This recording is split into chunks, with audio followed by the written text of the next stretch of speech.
Merci de nous rejoindre dans ce programme ce matin. Le Premier ministre ivoirien formera un nouveau gouvernement après la dissolution de la précédente équipe. Ce changement intervient dans un contexte dominé par des divisions au sein de la coalition au pouvoir. Principale pomme de discorde des alliés, la désignation du candidat pour la présidentielle de 2020. La dissolution du gouvernement est intervenue mercredi. Les deux principaux partis de la coalition au pouvoir, qui sont aussi les plus grandes formations politiques en Côte d'Ivoire, peinent à s'accorder sur le nom du successeur d'Alassane Ouattara, mais aussi à mettre en place un parti unifié. Le projet ne pourrait être réalisé qu'après l'élection, a fait savoir le PDCI le mois dernier. Alors pour répondre à nos questions, nous sommes en ligne avec l'analyste politique André Silver-Conon qui est en ligne depuis Abidjan. Alors bonjour Monsieur Conon, ma première question est très simple. Est-ce qu'il y avait une nécessité de remanier ce gouvernement ? La nécessité est déterminée par le chef de l'État qui a compétence selon les tests de dissoudre un gouvernement, de le remanier, d'opérer des réaménagements techniques. C'est tout à fait dans ses prérogatives. Quant à l'opportunité, je n'en sais rien. Une chose est certaine, le fait est que ça intervient à un moment de crise vraiment très profonde au sein de la majorité présidentielle.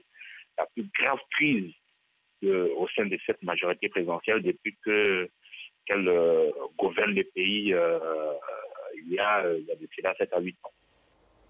Alors justement, vous parlez de cette crise au sein de la coalition au pouvoir qui regroupe le RDR du parti du président Ouattara et le PDCI de l'ancien président Henri Konan Bédié. Est-ce que ce remaniement ne serait pas en réalité une réponse d'Alassane Ouattara au refus du PDCI de constituer un parti unifié avant la prochaine présidentielle qui est prévue dans 2 ans? Donc c'est un futur remaniement ministériel qui va viser donc certains cadres issus du PDCI, c'est sûr.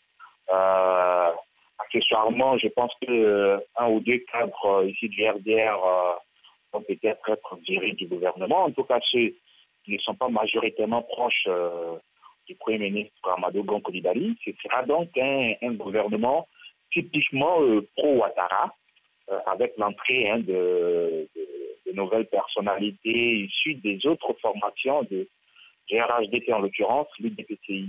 Donc ce sera un gouvernement politique, ce qui me peine un peu, d'autant que jusque-là, on a été, depuis la réélection du président Alassane Ouattara, les gouvernements qui ont été formés jusque-là l'ont été sur la base politique et non sur la base de l'engagement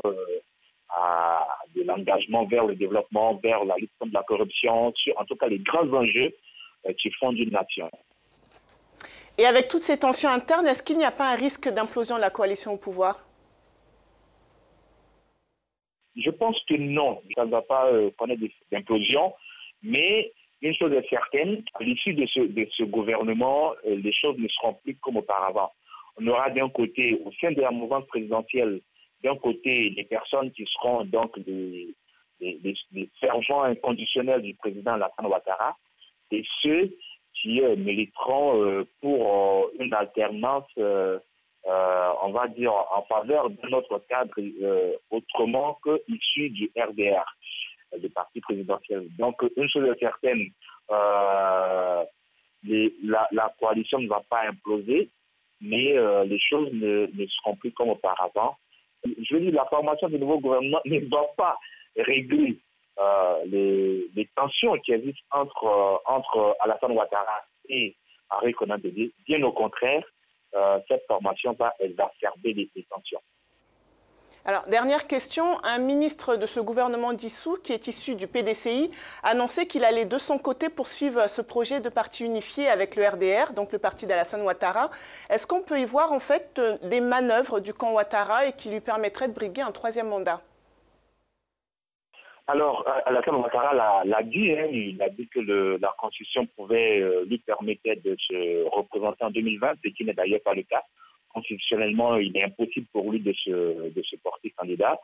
Bien sûr, il peut opérer un passage en force avec l'aide de juges constitutionnels, il n'y a pas de problème. Mais les actes qu'il pose actuellement sont les actes d'une personne qui a l'intention de se maintenir au pouvoir. Voilà, autrement, il laisserait le jeu se faire au sein de ces dauphins putatifs, constitutionnels, déclarés ou non. Je vais vous dire quelque chose. Le RHDP au pouvoir, donc contrôlé par Alassane Ouattara, est la seule coalition au monde qui connaît une telle tension alors qu'elle se trouve au pouvoir.